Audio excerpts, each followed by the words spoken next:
Hi hello வணக்கம். இது உங்கள் லேஸ்வி தமிழ் டெக் யூடியூப் சேனல். எங்களோட சேனலில் பார்த்தீங்கன்னா நிறைய விஷயம் போட்டு வரோம். eBay Dropshipping ஒன்று தொடங்கி நான் அதில் வந்து எப்படி ஏர்ன் பண்ணுறேன்னு நான் நிறைய வீடியோஸ் போட்டிருக்கேன்.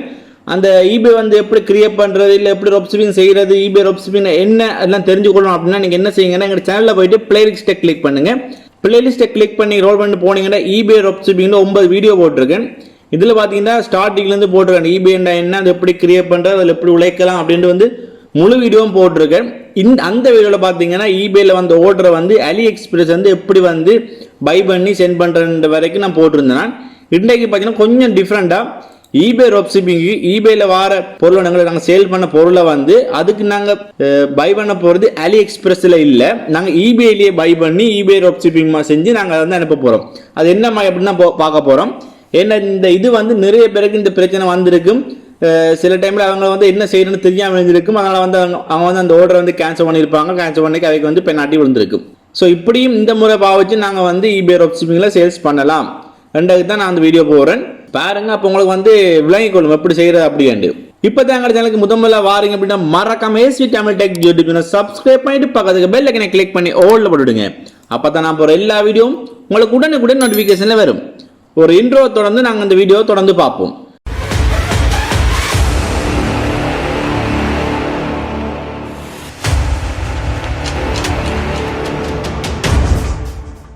ஓகே, இப்போ நான் வந்து உங்களுக்கு தெரிஞ்சிருக்கும் eBay Dropshipping வந்து எப்படி செய்கிறது, அதுக்கு அக்கௌண்ட் வந்து எப்படி கிரியேட் பண்ணுறது, செல்ல அப்படின்னா என்ன, அது எப்படி கிரியேட் பண்ணுறது அப்படின்லாம் தெரிஞ்சிருக்கு. நான் நிறைய வீடியோஸ் போட்டிருக்கேன்.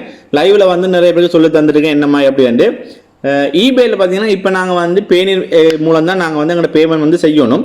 இப்போ செல்ல ஹாப் ஓப்பன் பண்ணிவிட்டு இதில் பேமெண்ட் ஆப்ஷன் இருக்குது. இதில் போய் தான் நாங்கள் வந்து பேனியருக்கு மாற்றணும். நான் பார்த்தீங்கன்னா இன்னும் பேனியருக்கு மாற்றலை. காரணம் ஏன்னு பார்த்தீங்கன்னா நான் வந்து பேனியர் அக்கௌண்ட் வந்து கிரியேட் பண்ணது வேற ஒரு நேமில். ஸோ ரெண்டு நேம் வந்து கனெக்ட் பண்ண இயலாது, ரெண்டும் ஒரே நேமில் இருக்கணும். உங்களை கிளிக் பண்ண காட்டுறேன் பாருங்க. கிளிக் பண்ணி இப்போ நான் வந்து இன்றைக்கு வந்து சொல்லித்தரப்போகிற வீடியோ வந்து வேறு. அந்த டைமில் இதே உங்களுக்கு சொல்லிட்டு போகிறேன். அப்போ உங்களுக்கு இன்னும் இலவாக இருக்கும் சில விஷயங்களையும் விளங்கி கொள்றதுக்கு. அதுக்காண்டி இந்த வீடியோ சிலத்தில் பார்ட் 2 பார்ட் 1 பார்ட் 2 வேறும் கொஞ்சம் லெந்தாக போனால் 10 நிமிஷம் வரைக்கும் எடுப்பேன். அதுக்கு மேலே லெந்தாக போய் நான் பார்ட் 2 இந்த வீடியோ மேக் பண்ணி போடுவேன். ஓகே, இப்போ இந்த பேமெண்ட் ஆப்ஷனுக்கு நீங்கள் கிளிக் பண்ணி போனீங்கன்னா இதில் வந்து உங்களுக்கு வந்து சில ஆப்ஷன் கொடுத்துருப்பாங்க. அதாவது ஸ்டெப்ஸ் வந்து கொடுத்துருக்காங்க. பேனியருக்கு கனெக்ட் பண்ணணும்னா என்ன செய்யணும் அப்படின்ட்டு கனெக்ட் பேனியர் அக்கௌண்ட், ப்ரொஃபைலை சைன் பண்ணணும், மற்ற கிரெடிட் கார்டு டெபிட் கார்டில் ஆட் பண்ணணும், சப்மிட் ரிக்வெஸ்ட் இதெல்லாம் பண்ணிங்கன்னா உங்களுக்கு வந்து அவங்க வந்து மேனுவலாக செக் பண்ணி போட்டு உங்களுக்கு வந்து கன்ஃபார்ம் பண்ணுவாங்க. இதுக்கு ரிஜிஸ்டர் பண்ணுறதுக்கு இதில் வந்து கண்டினியூ ரெஜிஸ்ட்ரேஷன் இருக்குது. இதில் போனீங்கன்னா உங்களுக்கு வந்து நார்மலாக பேனியர் அக்கௌண்ட்டில் வந்து லொக்கின் ஆக சொல்லணும். லொக்கின் பண்ணணும். அது ஆட்டோமேட்டிக்காகவே இல்லை டைரெக்டாக போய் கொண்டிருக்கும். இந்த 4 செட்டப்ஸும் பெறும். நீங்கள் 4 செய்ய வேண்டியிருக்கும். நான் இது வரைக்கும் செய்யலை. ஆனால் எனக்கு வந்து இப்போவும் ஆர்டர் வந்திருக்குது. பேபாலில் எனக்கு இது வரைக்கும் அக்கௌண்ட் இருக்குது. பேபாலில் எனக்கு இப்போவும் ஆர்டர் ஒன்று வந்திருக்கு. இன்றைக்கு காலம் வந்துருக்கு இந்த ஆர்டர் வந்து. ஸோ அதை பற்றி நான் வந்து ஒரு ஃபோட்டோ வந்து ஸ்க்ரீன்ஷாட் எடுத்து அனுப்பியிருப்பேன் கம்யூனிட்டி ஆப்பில் எல்லாம். அப்போ நீங்கள் அதெல்லாம் பார்த்துருப்பீங்க. ஷார்ட் வீடியோ போட்டுருந்தா நீங்கள் அதுலேயும் தெரிஞ்சு கொண்டு இருப்பீங்க. இப்படி தான் வந்து பேனியர் அக்கௌண்ட் வந்து மாற்றணும். அதை வந்து கவனித்து கொண்டு மாற்றுவோம். சில ரூல்ஸ் எல்லாம் கொடுத்துருக்காங்க, அதெல்லாம் பாருங்க. பேபாரை விட பேனியர் வந்து இன்னும் கொஞ்சம் பெஸ்ட்னு சொல்லலாம். உடனே பேமெண்ட் வந்து கிடைச்சிடும். இப்போ நாங்கள் அந்த ஆர்டர் சென்டருக்கு தானே இது ஓவர் வியூ இருக்குது. எனக்கு எத்தனை பொருள் ஆட் பண்ணலாம் அது வந்து இதில் பார்த்துக்கொள்ளலாம். இப்போ இதில் ஆர்டர் இருக்குது. ஓகே, அதை கிளிக் பண்ணுறேன். இப்போ பார்த்தீங்கன்னா இதில் வந்து 100க்கு மேலே வந்து பொருள் வந்து லிஸ்ட் பண்ணலாம். எல்லா பொருளும் லிஸ்ட் பண்ணிக்கிறேன். இப்போ நான் அதில் வந்து வந்த ஆர்டர் தான் காட்ட போகிறோம். உங்களுக்கு வந்து சில டீட்டெயில்ஸ் வந்து ஹைட் பண்ணியிருப்பேன். ஏன்டா வந்து கஸ்டமர் டீட்டெயில்ஸ் காட்டக்கூடாதுக்காண்டி அதில் நான் உங்களுக்கு சொல்லுவேன் என்னென்ன வரும் அப்படின்னு. நான் வந்து ஒரு சாம்பிளாக வந்து ஒரு ஃபேக்கான நேம் வந்து எழுதி உங்களுக்கு அந்த வீடியோக்கு மேலே உங்களுக்கு ஸ்லோ ஆகிற மாதிரி காட்டுவேன். அப்போ இன்னும் கொஞ்சம் விலகுவான முறையில். இப்போ நான் அந்த கீழே ரோல் பண்ணிட்டு போனோம் அப்படின்டா இதில் வந்து எனக்கு இந்த ஆர்டர் வந்து வந்திருக்கு அப்படின்னு வந்திருக்குது. இந்த காலமே எனக்கு மெயில் வந்தது. மெயில் வந்தோன்னா பார்த்துட்டு நான் வந்து eBayல வந்தேன். நான் வந்து கிரியேட் பண்ணி போட்டு நான் விட்டுட்டேன். கிரியேட் பண்ணி போட்டு அக்கௌண்ட் எல்லாம் கிரியேட் பண்ணி நான் வந்து நார்மலாக விட்டாச்சு. எனக்கு ஆர்டர் வரைக்கும் மெயில் வரும். மெயில் வந்தோன்னா டக்குனு வந்து அந்த ஆர்டரை கம்ப்ளீட் பண்ணுறது. அப்புறம் நார்மலாக எங்களோட அடுத்த வேலை செஞ்சு கொண்டு இருக்கிறது. இதில் பார்த்தீங்கன்னா எனக்கு வந்து ஆர்டர் வந்திருக்கு. இந்த ஜூலை 30 வந்து நான் அந்த ஆர்டரை வந்து ஷிப் பண்ணணும் அப்படின்ட்டு போட்டிருக்கு. இதில் பார்க்க தெரியும் வலது பக்கம், இடது பக்கம் பார்க்க தெரியும் உங்களுக்கு. ஏன்னு பார்த்தீங்கன்னா நான் வந்து 10 நாளில் வந்து இந்த பொருளை வந்து ஷிப் பண்ணி வந்து போட்டிருக்கேன். ஸோ அதான் டேட் வந்து என்னென்ன டேட் வந்து ஜூலை 30 என்று போட்டிருக்காங்க. ஸோ அதை நீங்கள் கொஞ்சம் கவனமாக வச்சுக்கணும். அதை தாண்ட விடக்கூடாது. விட்டவங்க பெனால்ட்டியாகவும் ஆர்டர் கேன்சல் ஆகும். அந்த பிரச்சனைகள் இருக்குது. இதில் வந்து ஆர்டர் டீட்டெயில்ஸ் எல்லாம் பார்க்கலாம். இந்த பொருள் என்ன பொருள் பார்த்தீங்கன்னா இது வந்து இந்த குளூ கண்ணுக்கு பாய்க்கிற ஸ்டிக் அதை நான் போட்டிருக்கேன். 11 மில்லிமீட்டர் வந்து 200 மில்லிமீட்டர் வரைக்கும் உள்ள ஸ்டிக் வந்து 50 வந்து எனக்கு வந்து சேல்ஸ் ஆகிருக்குல பார்க்கணும் தெரியும். இதில் ரெக்கிங் கோட்லாம் ஆட் பண்ணணும், அதெல்லாம் அவங்க சொல்லி தரலாம் இன்னும் ஆட் பண்ணுறேன் அப்படின்ட்டு. இவர் தான் எங்களுக்கு வந்து ஆர்டர் போட்டிருக்கேன். இது எத்தனை குவான்டிட்டி ஒரு குவான்டிட்டி ஆர்டர் போட்டிருக்கேன். என் பொருளோட ப்ரைஸ் நான் போட்ட ப்ரைஸ் பார்த்தீங்கன்னா $29.95 வந்து நான் போட்டிருக்கேன். இப்போ நான் இதை வந்து கன்வெர்ட் பண்ணி பார்க்கலாம். இப்போ எங்களுக்கு இதுன்ற தொகை வந்து எவ்வளோ முடியுதுன்னு இப்போ நான் கொப்பி பண்ணி போட்டு நான் வந்து கூகுளில் போய் உங்களுக்கு காட்டுறேன். இதில் நான் பேஸ்ட் பண்ணி பார்த்தீங்கன்னா எனக்கு $5,958 வந்து இந்த பொருளுக்கு நான் வந்து விலை போட்டிருக்கேன். ஓகே, ஆனால் அவருக்கு வந்து பார்த்தீங்கன்னா $32.5 வந்து $32.05 வந்து கோஸ்ட் ஆகிருக்குது. ஏன் அப்படின்னா உங்களுக்கு இந்த வீடியோ போக சொல்லி தரலாம் ஏன் அப்படி வந்திருக்காரு கோஸ்ட் ஆகிருக்கு அப்படின்ட்டு. ஆனால் நான் போட்ட விலை வந்து $29.95. ஓகே, இந்த 16ஆம் தேதி வந்து அவர் வந்து ஆர்டர் போட்டிருக்கார். அது உங்கள் டேட்டில் எது உங்களுக்கு காட்டுது. மற்ற எத்தனை தேதி பெய்ட் பண்ணிக்க அதெல்லாம் உங்களுக்கு காட்டுது. மற்ற சிப் கோட் நம்பர் எல்லாம் உங்களுக்கு இதில் வந்து பார்த்துக்கொள்ளக்கூடியதாக இருக்கும். இதில் பார்த்தீங்கன்னா நாங்கள் வந்து ஒரு ஃபீட்பேக் கொண்டு எழுதுவோம். அதாவது நாங்கள் ஆர்டரை வந்து ஷிப் பண்ண பிறகு நான் இதில் வந்து ஒரு ஃபீட்பேக் எழுதணும், தேங்க்யூ ப்ராசஸிங் அப்படி இப்படின்னு எழுதணும். அதை நான் உங்களுக்கு வந்து வீடியோவாக மேக் பண்ணி சொல்லி தருவேன். ஓகே, இப்போ நான் வந்து பேபாலில் போய் காட்டுறேன் பாருங்க. ஏன்னா பேபாலில் பார்த்தீங்கன்னா $28.24 வந்து வந்துருக்குது. அவ்வளோ வந்து ஹோல்ட் ஆகிருக்குது. ஏன்னா பேபாலில் 21 நாள் செல்லும் ஹோல்டு எழுபடுறதுக்கு. ஸோ அந்த மணி வந்து ஹோல்ட் ஆகிருக்குது. நான் வந்து சேல்ஸ் போட்டது பார்த்தீங்கன்னா $29.95. ஆனால் கிடைச்சது பார்த்தீங்கன்னா $28.24. அது ஏன்னு சொல்லி தரலாம். இதை கிளிக் பண்ணி என்ன டீட்டெயில்ஸ் வந்து பார்க்கலாம்.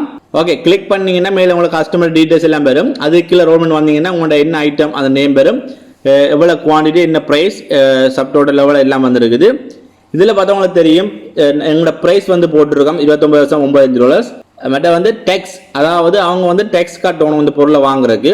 அவங்க பார்த்தீங்கன்னா $10.10 வந்து $10.10 பார்த்தீங்கன்னா அவங்க வந்து டேக்ஸாக கட்டணும். அது வந்து இது வந்து எங்களோட மணியோட வந்து அது வந்து அட் ஆகும். அப்போ டோட்டல் பார்த்தீங்கன்னா அது அட் ஆன அப்புறம் டோட்டல் $32.05 வந்து டோட்டலாக வந்து பே பண்ண வேண்டி இருக்கு. இதில் பார்த்தீங்கன்னா அப்புறம் எங்களுக்கு கொஞ்சம் கட் ஆகும். அந்த டேக்ஸ் வந்து eBay எடுத்துடும். Okay, tax collect by eBay, அந்த eBay வந்து டேக்ஸ் எடுத்துடும் $2.10. அதான் அதில் வந்து டேக்ஸை வந்து இதில் எடுத்துருவாங்க. அப்போ அது வந்து எங்களுக்கு வந்து மைனஸ் ஆகும். ஸோ அது வந்து எங்களுக்கு மைனஸ் ஆகுது. இங்கே அடுத்த வந்து பேபால் வந்து கொஞ்சம் ஃபீஸ் எடுப்பாங்க. அவங்களோட மூலம் வந்து நாங்கள் டிரான்சாக்ஷன் பண்ணுறக்காண்டி அதுக்கு பார்த்தீங்கன்னா $1.71 வந்து அவங்க எடுத்துருக்காங்க. மிச்சம் தான் எனக்கு வந்து பேலன்ஸ் ஆகி $28.24 வந்து கிடைச்சிருக்கு. இதுக்கு தான் சொன்னால் முதலே நான் ஒரு பொருள் லிஸ்ட் பண்ணிக்கேன். eBay கேல்குலேட்டர்னு ஒன்று இருக்குது. அதில் போய் நீங்கள் வந்து உங்களோட பொருளோட விலை எல்லாம் போட்டு கேல்குலேட் பண்ணி பார்த்து லாபம் இருக்குமெண்டே லாபத்தை வச்சு தான் நீங்கள் வந்து பொருளுக்கு ப்ரைஸை வந்து தீர்மானிக்கணும். இல்லைன்னா உங்களுக்கு தான் நஷ்டம் பெறும். ஓகே, ஆனால் இதுக்கு பார்த்தீங்கன்னா நான் வந்து அரைக்கிற லாபம் வச்சுக்கேன். உங்களுக்கு காட்டு தரேன் என்னென்ன மாயண்டு. ஓகே, அப்போ உங்களுக்கு வந்து இப்போ இந்த மணி வந்து எல்லாம் உங்களுக்கு எல்லாம் காட்டியாச்சு. இதில் எனக்கு ஒரு சிக்கல் ஒன்று ஆனது என்னென்னு பார்த்தீங்கன்னா நான் வந்து அலி எக்ஸ்பிரஸ்லாம் பார்த்து இந்த பொருளை வந்து நான் இந்த பொருளை பார்த்தீங்கன்னா அலி எக்ஸ்பிரஸில் பார்த்து அந்த ப்ரைஸை பார்த்து தான் நான் வந்து லிஸ்ட் பண்ணேன். பட் இப்போ அலி எக்ஸ்பிரஸில் இந்த மாடலில் தேடி பார்க்க எனக்கு வந்து இந்த பொருள் வந்து கிடைக்கல. அதாவது இந்த பொருள் இருக்குது, நான் போட்ட சைஸுக்கு இந்த பொருள் இல்லை அலி எக்ஸ்பிரஸில், அவுட் ஆஃப் ஆர்டரில் இருக்குது எல்லாம். அப்போ எனக்கு என்ன செய்யணும்னு தெரியல. அப்போ நான் என்ன செஞ்சேன் அப்படின்னா அந்த பொருளை நான் eBayலேயே வாங்கிட்டு eBayலேயே நான் வந்து ட்ராப்ஷிப்பிங் செய்கிற மாதிரி செஞ்சு காட்ட போகிறேன். ஓகே, ஏன்னா இந்த மாதிரி பிரச்சனைகள் நீங்கள் வந்து முகம் கொடுக்க வேண்டி வரும். அந்த டைமில் நீங்கள் வந்து வேறொரு ஆன்லைனில் போய் பர்ச்சேஸ் பண்ணி சென்ட் பண்ணக்கூடிய மாதிரி திறமையை நீங்கள் வளர்த்து கொள்ளணும். அந்த இடங்கள்ல இங்கே இருக்குன்னு தெரிஞ்சு கொள்ளணும்.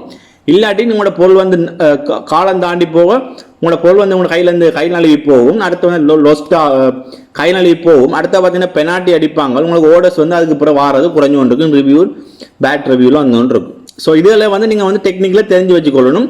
இன்னைக்கு அந்த டெக்னிக்கை பார்த்து நான் இந்த ஆர்டரை வந்து கம்ப்ளீட் பண்ண போகிறேன். இதில் நிறைய விஷயங்கள் நான் வந்து உங்களுக்கு சொல்லித்தர கிடக்குது. கொஞ்சம் முழுமையாக வீடியோ பாருங்கள். சில டைமில் அடுத்த வீடியோவாக தான் மேக் பண்ண வேண்டி வரும். ஸோ நீங்களும் வந்து அலிஎக்ஸ்பிரஸில் தேடைக்க உங்களுக்கு அந்த பொருள் வந்து கிடைக்காம ஒரு சூழ்நிலை நாட்கள் செல்லும் போது நீங்கள் இப்படியான முறையில் பயன்படுத்தி நீங்களும் வந்து சேல்ஸ் பண்ணி கொள்ளக்கூடியதாக இருக்குது. இப்போ இந்த பொருளுக்கு நான் வந்து அலி எக்ஸ்பிரஸில் பார்த்தேன்னா ரொம்ப சீப்பான ப்ரைஸ் தான் பார்த்தேன்னா இப்போ எனக்கு அவுட் ஆஃப் ஆர்டர் இருக்கிற காரணத்தால் பார்த்தீங்கன்னா நான் எனக்கு ஷிப் பண்ணி ஆகணும்ன்ற காரணத்தால் நான் eBayல போய்க்கிறேன். eBayல பார்த்தீங்கன்னா எனக்கு eBayல போயும் எனக்கு இந்த பொருளுக்கு அரைக்கிற லாபம் பெறுது. ஓகே, இப்போ காட்டுறேன் பாருங்க. இது பார்த்தீங்கன்னா நான் லிஸ்ட் பண்ண அந்த இடம். இதெல்லாம் பார்த்தீங்கன்னா உங்களுக்கு வந்து அந்த அளவெல்லாம் போட்டுருக்கேன். இத்தனை பீசஸ் எல்லாம் செலக்ட் பண்ணி அவங்க வந்து பை பண்ணியிருக்காங்க. நான் ஒரு பீஸ் தான் போட்டுருந்தேன். ஆனால் அவர் வந்து பை பண்ணபடியே எனக்கு அது அவுட் ஆஃப் ஸ்டாக்ல இருக்குது. இதில் வந்து உங்களுக்கு இந்த ப்ரைஸ் வராது, எனக்கு $29 அந்த டாலர்ஸ் வரும் சொல்லுது இந்த மாதிரி. பாருங்க நான் ஃபோட்டோஸ் எல்லாம் எப்படி வந்து போட்டிருக்கேன், எடிட் பண்ணி எவ்வளோ மாதிரி போட்டிருக்கேன் நீங்கள் இதில் வந்து பார்த்துக்கொள்ளக்கூடியா இருக்கும். ஃப்ரீ ஷிப்பிங் கொடுத்துருக்கேன், எனக்கு வந்து 100 பாசிட்டிவ் ரிவ்யூ இருக்குது. மற்ற பார்த்தீங்கன்னா ஃப்ரீ எக்கனாமி ஷிப்பிங் கொடுத்துருக்கேன். இப்போ ஃப்ரீயாக தான் ஷிப் பண்ணணும். ஐட்டம் வந்து சைனாலேருந்து வர மாதிரி நம்ம வந்து இதில் வந்து போட்டிருக்கேன். ஓகே, நான் எக்ஸ்க்ளூட் வந்து நம்ம உங்களுக்கு சொல்லி தந்திருக்கேன். நிறைய கண்ட்ரியை வந்து நான் பிளாக் பண்ணிட்டேன். நான் வந்து கடைசியாக வந்து எனேபிள் பண்ணி விட்டது America, London, Canada, Australia, Singapore, France, அப்படி சில நாடுகள் மட்டும் தான் ஆக்டிவ் பண்ணி விட்டேன். ஏன்டா வந்து எல்லா நாட்டுக்கு கொடுக்கும்போது எங்களுக்கு வந்து ஷிப்பிங் காஸ்ட் வந்து அதிகமாக காரணத்தால் நான் வந்து மற்ற நாடுகளில் வந்து நிப்பாட்டி வச்சுக்கிறேன். கீழே போனீங்கன்னா அதில் டிஸ்கிரிப்ஷன்லாம் பார்க்கலாம். இதெல்லாம் நான் அழின டிஸ்கிரிப்ஷன். ஸோ இதில் வந்து அவங்க இதை வந்து பார்த்து தான் அவங்க வந்து பை பண்ணியிருக்கிறாங்க. இதே பார்த்தீங்கன்னா ஷிப்பிங் டீட்டெயில்ஸில் கொடுத்துருக்கோம். 1 to 5 ஒர்க்கிங் டேஸுக்குள்ளே வந்து நான் பொருளை வந்து ஷிப் பண்ணிடுவேன் அப்படின்ட்டு. பட் நான் வந்து லிஸ்ட் பண்ணிக்க 10 நாள் தான் கொடுத்தேன். நான் இப்போ இதில் வந்து டிஸ்கிரிப்ஷனில் வந்து 1 to 5 நான் எழுதிக்கிறேன். பட் அப்படி எழுதக்கூடாது. நான் வந்து பை மிஸ்டேக்காக வந்து அப்படி எழுதப்பட்டுட்டுது. ஸோ இதில் நீங்கள் 10 நாள் தான் கொடுக்கணும். அந்த 10 நாள் தான் எங்களுக்கு வந்து அலி எக்ஸ்பிரஸ்லேருந்து நான் சென்ட் பண்ணிக்கும். அது வந்து சரியான முறையாக இருக்கும். சில டைமில் வந்து வேலைக்கு சென்ட் ஆனாலும் எங்களுக்கு போய் அந்த பொருள் வந்து வேலைக்கு சேர்ற மாதிரி இருக்கும். அவருக்கு இப்போ நாட்கள் தள்ள எங்களுக்கு வந்து பேட்டரி வரும், இல்லாட்டி வந்து ஓட வந்து கேன்சலாக வந்து பிரச்சனைலாம் இருக்குது. ஸோ அதில் வந்து நாங்கள் கவனிக்க வேண்டி இருக்கும். இதெல்லாம் நீங்கள் நம்மளோட டிஸ்கிரிப்ஷன் பார்க்கலாம். இதெல்லாம் தேவையில்லை உங்களுக்கு நம்ம காட்டினான். அப்போ நான் என்ன செஞ்சேன் அப்படின்னு பார்த்தீங்கன்னா, ஈபேலேயே போய் இதுக்குரிய பொருள் வந்து எங்கே இருக்குன்னு தேடி பார்த்து நான் ஒரு பொருளை வந்து எடுத்தேன்னு ஒரு செல்லர் இருந்து அந்த பொருளை வந்து நான் வந்து பார்த்துருக்கேன். இதில் பார்த்தீங்கன்னா அந்த எனக்குரிய சைஸ் போட்டிருக்கு. எனக்கு இதுக்கு பார்த்தீங்கன்னா கோஸ்ட் ஆகுது $13.75. ஸோ வந்து எனக்கு வந்து இப்போ லாபம் பெறுது பார்த்தீங்கன்னா, இப்போ எனக்கு வந்து $28.24 பார்த்தீங்கன்னா எனக்கு வந்து இப்போ இந்த பிஸ்னஸை செய்கிறதால, இந்த பொருளை சேல்ஸ் பண்ணுறதால எனக்கு வந்து கிடைக்க போகிற காசு. இது லாபம் இல்லை, இதுதான் முழு தொகை. இதுக்கெல்லாம் வந்து நான் வந்து பொருள் காசு எல்லாம் அடங்கியிருக்கும். இதில் இருந்து நான் மைனஸ் பண்ணணும். இதை இந்த பொருளோட விலையை வந்து மைனஸ் பண்ண வேண்டி இருக்கு. நான் வந்து என்ன ப்ரைஸுக்கு வாங்க போனோம் அந்த பொருளோட விலையை வந்து மைனஸ் பண்ண வேண்டி இருக்கு. மைனஸ் பண்ணால் எனக்கு பார்த்தீங்கன்னா $14.49 வந்து லாபம் பெறப்போகுது. இந்த $14.49 வந்து இலங்கைக்கு மதிப்பில் எவ்வளோன்னு பார்த்தீங்கன்னா $2,882. டோட்டலாக பார்த்தீங்கன்னா 3000 சொல்லலாம். 3000 ரூபா பார்த்தீங்கன்னா எனக்கு லாபமாக வரப்போகுது. இப்போ இதை நான் வந்து எப்படி ஃபுல்ஃபில் பண்ணுறது, என்ன மாதிரி வந்து ஃபுல்ஃபில் பண்ண அப்புறம் என்னென்ன ரிவ்யூ எப்படி கொடுக்குறேன்றது வந்து நான் அடுத்த வீடியோவில் சொல்லி தரலாம். இதுதான் ஒரு பேசிக். இப்போ நான் வந்து இப்போ இந்த நான் செய்ய போகிற வீடியோக்கு இது ஒரு பேசிக். அடுத்த வீடியோ பார்த்தீங்கன்னா ஃபுல்ஃபில் பண்ணுறது அப்படின்னு நான் சொல்லி தரலாம். நான் ஆல்ரெடி போட்ட வீடியோ தான். இப்போ வந்து இது eBay வச்சு நான் வந்து ஃபுல்ஃபில் பண்ண போகிறேன். அதை நான் அடுத்த வீடியோவில் போட்டு தருவேன். ஸோ அதை மறக்காமல் ஃபுல்லாக பாருங்கள். அப்போ தான் உங்களை வந்து இப்படியான சிச்சுவேஷன் வரும்போது நீங்கள் என்னென்ன செய்யலாம், என்னென்ன முறையை கையாளலாம்னு உங்களுக்கு வந்து தெரிஞ்சிருக்கக்கூடியதாக இருக்கும். வீடியோ பிடிச்சிருந்தா மறக்காம லைக் பண்ணிட்டு உங்களோட கருத்துக்களை கமெண்ட் பண்ணுங்க. இந்த வீடியோ உங்களோட ஃப்ரெண்ட்ஸுக்கு நிறைய பேருக்கு ஷேர் பண்ணுங்க. ஏன்னா வந்து தமிழ் மொழியில இப்படி ஒரு சேனல் இருக்குன்னு நிறைய பேருக்கு தெரியல. ஏன்னு பார்த்தீங்கன்னா இந்த eBay Dropshipping பற்றி நிறைய சேனல்ஸ் இருக்குது. அதெல்லாம் பார்த்தீங்கன்னா தமிழ்ல இல்லை, வேறு மொழியில இருக்குது. ஸோ நான் எங்களோட சேனல் பார்த்தீங்கன்னா தமிழ் மொழியில் செஞ்சு வந்து வரேன். ஸோ உங்களோட ஃப்ரெண்ட்ஸுக்கு நிறைய பேர் ஷேர் பண்ணுங்க. தமிழ் காய்க்கிற நிறைய பேர் இருக்காங்க, அப்படி தொடங்க போன ஆசைப்படுறவங்க, தொடங்குற இன்ட்ரெஸ்ட் இருக்கிறவங்களுக்கு பார்த்தீங்கன்னா இந்த வீடியோ ஷேர் பண்ணுங்க. அப்போ அவங்களுக்கு ஈஸியாக இருக்கும் எப்படி வந்து eBay Dropshippingலே ஏர்ன் பண்ணி உழைக்கக்கூடியதாக இருக்கும் அப்படின்னு. இப்போ தான் எங்க சேனலுக்கு முதல்ல வந்திருக்கீங்க அப்படின்னா மறக்காம ஏஸ்வி தமிழ் டெக் ஜோடி சப்ஸ்கிரைப் பண்ணிட்டு பக்கத்துக்கு பெல் ஐக்கனை கிளிக் பண்ணி ஆல் விடுங்க. அப்பதான் நான் போற எல்லா வீடியோவும் உங்களுக்கு உடனுக்குடன் நோட்டிபிகேஷன் வரும். நன்றி, வணக்கம். Everybody knows that I'm breaking down. Everybody knows I ain't faking now. Everybody knows my heart's faking now. Yeah, she hates me now, I made mistakes but now I don't ever wanna be alone. I don't really ever feel at home. On my own, in the zone, that's the only way I know.